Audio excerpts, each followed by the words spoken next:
ఉండబోతుంది. దేవునికి స్తోత్రం చెప్పండి. హల్లెలూయా హల్లెలూయా. దావీదే యేసుక్రీస్తు ప్రభువారు వచ్చిన తర్వాత దావీదు కుమారుడా ఏమని పిలిచారట? దావీదు కుమారుడా నాజరేయుడైన యేసు అని పిలవబడటానికి గల కారణం ఏంటో తెలుసా? ఆయన రాజ్యం కాదు అది. ఎవరి రాజ్యం? దేవుని రాజ్యాన్ని దావీదు కొంతకాలం పరిపాలన చేశాడు.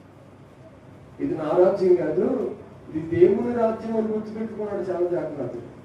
పరిపాలన చేసేవాళ్ళు నీతిగా న్యాయంగా పరిపాలన చేయాలంటే ఈ రాజ్యాలని ఎంతో కాలం ఉండవు. కానీ యేసయ్య రాజ్యం భూమి మీదకి రాబోతుంది. మనం పరిపాలన చేస్తే 5 సంవత్సరాలకు ఒకసారి మార్చేస్తా ఉన్నారు. కనుక యేసయ్య రాజ్యం రాబోతుంది అని క్రైస్తవుడిగా చెప్పగలిగితే నిజంగా యేసు రాజ్యానికి మనము మనసారా చేకొట్టగలుగుతాం. ఏ రాజ్యం వరకు మనం తిరిగిలాడుతున్నాం? అంతమైపోయే రాజ్యాలు అంతకంటే రాజ్యమా? యేసయ్య రాజ్యంకి అంతము